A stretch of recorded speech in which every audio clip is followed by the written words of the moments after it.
Guys, मैं हूं विनीत कुमार और मैं आपके लिए सुपर टेट की क्लासें लगातार लेकर आ रहा हूं। यदि आप हमारे चैनल पे नए हैं तो तुरंत जाकर वीडियो को लाइक करें और चैनल को सब्सक्राइब करें। चलिए दोस्तों, स्टार्ट करते हैं। पिछली क्लासेस में हमने आपको जीवन कौशल के कुछ इम्पोर्टेंट फैक्ट बता दिए थे और उसमें हमने टीचर के कुछ इम्पोर्टेंट क्वालिटीज़ के बारे में बहुत बेहतरीन तरीके से डिस्कशन कर लिया था। उन्हीं क्वालिटीज़ में से कुछ क्वालिटीज़ को और थोड़ा डीपली आज हम पढ़ने वाले हैं। ठीक, उसमें हमने पढ़ा था शिक्षक का एक विशेष गुण कि शिक्षक एक क्या होता है, नेतृत्व करता होता है, यानी लीडरशिप होता है। लीडरशिप करता है यानी हर कार्य में सबसे आगे रहता है। उसी के बारे में हम और डिटेल से पढ़ने वाले हैं। शिक्षक के हमने 5 क्वालिटीज़ का डिस्कशन कर लिया था, उन्हीं को थोड़ा हम डीप में आज पढ़ने वाले हैं। आज का ही हमारा टॉपिक है। चलिए दोस्तों, स्टार्ट करते हैं। शिक्षक एक नेतृत्वकर्ता के रूप में। ठीक, इसमें क्या होता है कि नेतृत्वकर्ता शब्द अंग्रेजी के लीडर शब्द का समानार्थी, यानी नेतृत्वकर्ता शब्द इंग्लिश से किससे आया है, लीडर से बना है। लीडर, लीडर माने नेता, लीडरशिप बने नेतृत्व करने वाला। नेतृत्व के 3 प्रकार माने जाते हैं। 3 प्रकार कौन से माने गए हैं उनकी बात करते हैं। एक होता है तानाशाही नेतृत्व। तानाशाही नेतृत्व यह सबसे खराब नेतृत्व होता है। इसमें शिक्षक सर्वे सर्वा होता है। यह बाल केंद्रित शिक्षा के खिलाफ है। सबसे बेकार प्रकार का नेतृत्व होता है तानाशाही, यानी इसमें टीचर एक मेन होता है। जो टीचर कहेगा वही बच्चा करेगा, यानी सारा हुकूमत किसके चलती है, टीचर की चलती है। आप पुरानी बॉलीवुड मूवीज देखा होगा तो उसमें एक टाइम में अमरीश पुरी वाला रोल, तो अमरीश पुरी वाला रोल कौन यहाँ पर कर रहा है, टीचर कर रहा है। ठीक, तो ये तानाशाही नेतृत्व होता है, यानी जो टीचर कहेगा वही बच्चे को करना पड़ेगा। अगर टीचर ने कर दिया कि तुमको 5 दिन स्कूल नहीं आना है तो बालक भी स्कूल ना आए। ठीक, या टीचर कह दे कि तुमको इस ग्राउंड के 10 चक्कर लगाने हैं तो तुमको 10 चक्कर लगाने होंगे। इस तरह का तानाशाही टाइप में करना, यही क्या है, तानाशाही नेतृत्व है। आगे चलते हैं दोस्तों। आगे क्या है, अहस्तक्षेपी नेतृत्व। प्राथमिक कक्षाओं के लिए यह भी उपयोगी नहीं है। यह भी उपयोगी क्यों नहीं है, क्योंकि इसमें टीचर का कोई रोल ही नहीं है। टीचर का कोई रोल नहीं है, no role of teacher. Teacher का कोई रोल नहीं। ठीक, वह क्या करता है, टीचर बैठा रहता है, फिर बच्चे चाहे जो बच्चों का मन करे वो करे। इसमें टीचर क्या करता है, किसी भी बात के लिए ना तो कहता है कि तुम ये करो या ना कहता है कि तुम ये ना करो। अगर बाई चांस मान लीजिए कि टीचर पढ़ा रहा है और बीच में अगर बालक ने कह दिया कि अब हम घर जा रहे हैं, तो टीचर कहेगा जाओ तुम घर जाओ, उसको रोकने की कोशिश नहीं करेगा, हस्तक्षेप नहीं करेगा, कुछ कुछ भी मना करने की कोशिश नहीं करेगा। इसमें टीचर क्या होता है, टीचर पैसिव होकर काम कर देगा। अगर टीचर पैसिव होकर काम करेगा, ठीक, तो आप लोग जानते हैं कि शिक्षा जो है सही से डिलीवर नहीं हो पाएगी। अगला है प्रजातांत्रिक या डेमोक्रेटिक या बाल केंद्रित नेतृत्व, यानी अगला है प्रजातांत्रिक नेतृत्व, जिसको बाल केंद्रित शिक्षा का अभिन्न अंग भी माना जाता है। ठीक, इसमें क्या होता है कि यह नेतृत्व का सबसे बेहतर प्रकार होता है। इसमें शिक्षक या नेता समूह के अन्य सदस्यों या विद्यार्थी की राय को शामिल करते हुए चलता है तथा शिक्षक या नेता शिक्षार्थी के हित को देखते हुए कार्य करता है। यानी ये वाला जो प्रजातांत्रिक नेतृत्व होता है सबसे अच्छा प्रकार माना जाता है। इसमें शिक्षक जो होता है बालक की हर एक अच्छाई और बुराई को, उसकी कमियों को ध्यान में रखते हुए शिक्षण कार्यक्रम का संचालन करता है, जिससे क्या होता है, शिक्षण सुचारू रूप से चलता है। ठीक, तो सबसे अच्छा अगर पूछा जाए शिक्षण कौन सा है तो आप क्या बताएंगे, प्रजातांत्रिक नेतृत्व का जो शिक्षण कौशल होता है बाल केंद्रित वाला, वो सबसे अच्छा होता है। कुछ और पॉइंट भी देख लेते हैं। जैसे इसमें क्या होता है, शिक्षक एक पहलकर्ता होता है। पहलकर्ता मतलब होता है कि किसी काम की शुरुआत करने वाला। ठीक, कौन होता है, शिक्षक होता है। अगर मान लीजिए एक नए साल में 10 बच्चों का एडमिशन हुआ क्लास में, ठीक, तो टीचर ही स्टार्ट कराएगा कि भाई तुम अपना नाम बताओ, क्या है तुम्हारे पापा का नाम क्या है। जब वो बच्चा अपना नाम बताएगा, ठीक, तो उसका नाम दूसरे बच्चे भी जानेंगे। इसका मतलब होगा कि टीचर कहीं ना कहीं हर काम का स्टार्ट वही करवाता है, यानी एक पहल स्टार्ट करवाता है, हर काम में आगे रहता है, समूह में सबसे आगे रहना। आगे चलते हैं दोस्तों। आगे क्या है, विद्यार्थियों का हितैषी होना, यानी विद्यार्थियों का हर एक सुख दुख के बारे में चिंता करता है शिक्षक। यानी विद्यार्थियों के हित के बारे में सोचता है। कौन सोचता है? शिक्षक सोचता है। ठीक। आगे क्या क्या? मुखिया, यानी शिक्षक क्या होता है? कक्षा का मुखिया होता है। कक्षा अध्यापक के रूप में और किसी विषय के शिक्षक के रूप में शिक्षक अपने विद्यार्थियों का मुखिया होता है। ठीक। क्योंकि कक्षा के क्रियाकलाप उसी के निर्देशन में होते हैं, अतः शिक्षक को हम मुखिया मानेंगे। शिक्षक को मुखिया क्यों मानेंगे? क्योंकि शिक्षण के जितने भी क्रियाकलाप होते हैं सब उसी के गाइडेंस में, उसी के मार्गदर्शन में होते हैं।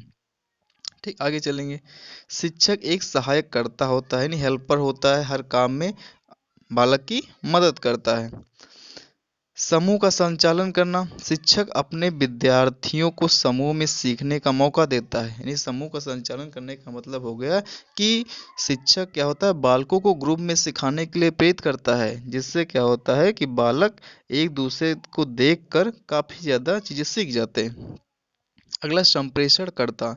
सफल नेतृत्व के लिए यह जरूरी है कि नेतृत्वकर्ता अपने सदस्यों के संपर्क में रहे। यानी संप्रेषण करने का मतलब होता है, संप्रेषणकर्ता का मतलब होता है कि शिक्षक बालकों को उनके विचार व्यक्त करने का मौका देता है, उनको संप्रेषित करने का मौका देता है। ठीक। दूसरे बालकों से बात करने का मौका देता है। ठीक। इसलिए शिक्षक एक संप्रेषणकर्ता का काम भी करता है। शिक्षक भी हमेशा विद्यार्थियों को कक्षा की गतिविधियों में शामिल करके संप्रेषण को बढ़ावा देता है। ये हमने बता दिया आपको। उत्तरदायी, यानी हर काम के लिए मेनली कौन उत्तरदायी होता है? शिक्षक होता है। अगर मान लीजिए किसी कक्षा का अनुशासन बिगड़ रहा है तो उसमें पहले किसको डांट पड़ेगी? पहले पड़ेगी शिक्षक को। ठीक। प्रिंसिपल जाएंगे, किसको सबसे पहले डांटेंगे? सबसे पहले शिक्षक को डांटेंगे, उसके बाद में स्टूडेंट को डांटेंगे कि तुम्हारी कक्षा व्यवस्था कैसी है, तुम अपने कक्षा के बालकों को नहीं संभाल पा रहे हो। ठीक। तो उत्तरदायित्व भी किसके ऊपर रहता है? शिक्षक के ऊपर रहता है। शिक्षक विद्यार्थियों की सफलता एवं असफलता के लिए अपनी हिस्सेदारी महसूस करता है। अगला होता है पथ प्रदर्शक, यानी गाइडेंस देना। यानी ये कुछ कैरियर के बारे में बालकों को बताना। ठीक। क्या चीज़ अच्छा है, क्या बुरा है, उसके बारे में बताना, कुछ नई नई चीज़ें बताना। तो ये पथ प्रदर्शक का काम हो गया। ठीक। शिक्षक एक परामर्शदाता, टीचर एज ए काउंसलर। शिक्षक एक परामर्शदाता मतलब होता है काउंसलर करना, यानी काउंसलिंग करना एक टाइप में। ठीक। काउंसलर कैसे होता है कि शिक्षक जो होता है वो विषय विशेषज्ञ होता है। यानी अगर मान लीजिए गणित का शिक्षक है तो गणित में अपने आप में निपुण होगा, गणित में सारी चीजें जानता होगा। ठीक। जो उसको पढ़ानी है, इसलिए वो क्या हो गया? गणित के अनुप्रयोग के भी बारे में बताएगा कि ये चीजें आपके कहाँ जीवन में यूज हो सकती हैं। इसलिए टीचर एज ए काउंसलर भी काम करेगा। गोपनीयता, गोपनीयता का मतलब हो गया कि आपकी गोपनीयता को बनाए रखता है। यानी आपकी जो कुछ पर्सनल चीज़ों के बारे में जानकारी होती है, अगर टीचर को मालूम है तो उनको सामने सबके नहीं बताता है। अगर मान लीजिए कि किसी के बालक से आप मिले, आप टीचर हैं, आप किसी बालक के पिताजी से मिले तो और उनके पिताजी ने बताया कि भाई हम मेरा लड़का चोर है और कभी कभी चोरी कर लेता है। ठीक। तो आप एज ए टीचर क्लास में उनकी इस कमी को नहीं बताएंगे कि हाँ फलाने का लड़का के बारे में हमको ये पता चला है कि वो चोर है। ठीक। तो ये बहुत ही बुरी आदत है। ठीक। इसलिए एज ए टीचर आपको बालक की गोपनीयता की जानकारी किसी को नहीं देनी है। ठीक। यानी उसकी जो भी पर्सनल डिटेल्स हैं उनको अपने तक ही सीमित रखना है। परामर्श का नियम है कि अगर कोई परामर्श लेने आया है तो उसके निजी जीवन की बातें बिना आम लोगों को बताए सही रास्ता दिखाया जाए, उन्हें उसकी निजी जीवन की जानकारी दूसरों को न दी जाए। यही क्या है? गोपनीयता होती है। अनुभवी, अनुभवी का मतलब होता है एक्सपीरियंस। परामर्श के लिए उस क्षेत्र का रखना जरूरी है, अनुभव रखना जरूरी है जिसमें परामर्श दिया जाना है। बीएड बीटीसी करके शिक्षक शिक्षा के क्षेत्र में गहन अध्ययन रखता है, अतः वह एक प्रकार से परामर्शदाता है। यानी क्या होता है? बीएड बीटीसी जो आप लोग ये टीचिंग डिग्री करते हैं तो टीचिंग डिप्लोमा डिग्री करते हैं। ठीक। उसमें ये पढ़ाया जाता है कि हमको अपने बच्चों को कैसे पढ़ाना है। प्राथमिक स्तर में जब हमारा चयन हो जाएगा प्राथमिक स्तर में पढ़ाने के लिए तो हम बच्चों को कैसे पढ़ाएंगे। तो यानी क्या होता है? एक पहले से थोड़ा अनुभव दिया जाता है शिक्षक को। इसलिए देखा होगा आपने, जब आप डिग्री करते हैं एजुकेशन वाली, तो उसमें क्या होती है, आपकी ट्रेनिंग भी होती है। एक एक महीने की ट्रेनिंग बीच में लगती है, उसमें आपको प्रशिक्षण कार्य दिया जाता है, जिससे आपको थोड़ा अनुभव हो जाता है, ठीक। और आप एज ए असिस्टेंट टीचर जब सेलेक्ट होते हैं स्कूल में, तब आप उस अनुभव का प्रयोग करते हैं। ओके गाइज, आगे चलते हैं। आगे होता है हितैषी। हितैषी मतलब होता है हित चाहने वाला, यानी शिक्षक हमेशा बालक का हित ही चाहेगा। जो भी व्यक्ति परामर्श मांगने आया है, उसका भला चाहो, यानी अगर आप शिक्षक हैं तो अगर कोई जानकारी या कोई सूचना, ठीक, आपसे बालक मांगने आया है, तो उसके बारे में अच्छा बुरा सोचकर ही उसको सलाह दें, ठीक। शिक्षक हमेशा अपने विद्यार्थियों का भला चाहता है।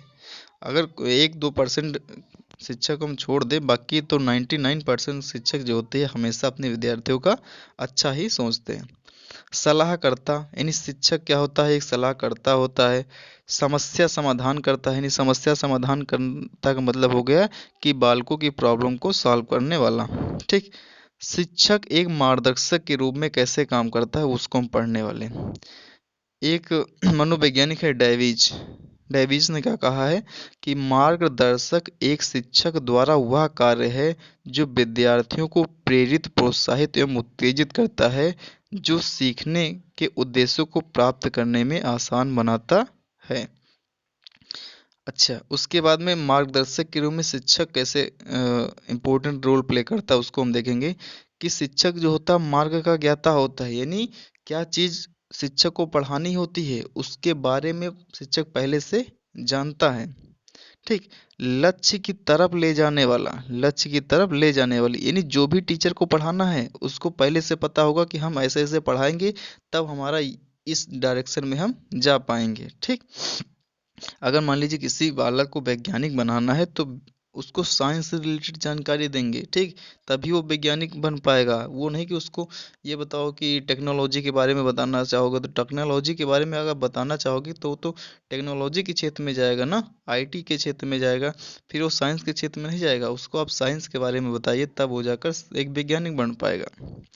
संसाधन संपन्न, यानी रिसोर्सफुल होता है, यानी टीचर के बाद में शिक्षण सामग्री होते हैं, ठीक। कई प्रकार के शिक्षण सामग्री होते हैं, ठीक। उसको कई प्रकार के अनुभव होते हैं। वह बालकों को खेल के द्वारा भी बहुत चीज़ें सिखा देता है। इसलिए शिक्षक क्या होता है, संसाधन संपन्न होता है। शिक्षक एक शिक्षण सामग्री प्रस्तुतिकरण के तरीके होते हैं। शिक्षक के पास में क्या होते हैं, शिक्षण सामग्री को प्रस्तुत करने के कई सारे तरीके होते हैं। अतः शिक्षक एक मार्गदर्शक के रूप में संसाधन संपन्न है। अगला है सुगम करता। शिक्षक क्या होता है, सुगम करता, यानी आसान बनाने वाला। हर चीज को आसान भाषा में समझाता है। अगर कोई चीज कठिन है पुस्तक में, तो वो शिक्षक उसको तुम्हारी भाषा में ही समझाएगा, ठीक। प्रोत्साहन करता, यानी आपने कोई अच्छा काम किया, ठीक, तो आपको शाबाशी देगा, ठीक, आपको प्रोत्साहन देगा, पुरस्कार भी दे सकता है। तो ये एक टीचर एज ए प्रोत्साहन करता भी काम करता है। ओके गाइज, आज की क्लास यहीं पर ख़त्म होती है। मिलते हैं अगली वीडियो में। और चैनल पर नए तो तुरंत जाकर चैनल को सब्सक्राइब करें। और यूट्यूब पर ये हमारी सुपर टेट की क्लासेस फ्री ऑफ कॉस्ट यूँ चलती रहेंगी। ओके, थैंक यू गाइज, मिलते हैं।